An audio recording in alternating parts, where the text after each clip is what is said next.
Nawindang ba kayo? That is an example of a severely infested na aso. Yung mga nakita nyo nasa puwet niya na lumalabas na parang mukhang spaghetti or mukhang sotanghon are actually parasitic worms. So ito yung reason kung bakit importante na i-deworm natin yung mga alaga nating tuta as early as 2 weeks. Para maiwasan yung mga ganong cases. To be honest, sobrang kawawa na ng tuta kasi tingnan mo, ang dami na lumalabas na worm sa kanya. So kapag may nakita na kayong worm agad sa puwet ng tuta nyo or aso nyo, dalhin nyo na agad sa vet. They need medical attention immediately.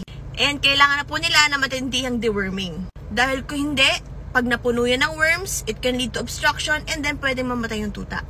And other complications, hindi lang obstruction na, pwede rin siya magkaroon ng other infections sa dugo and such.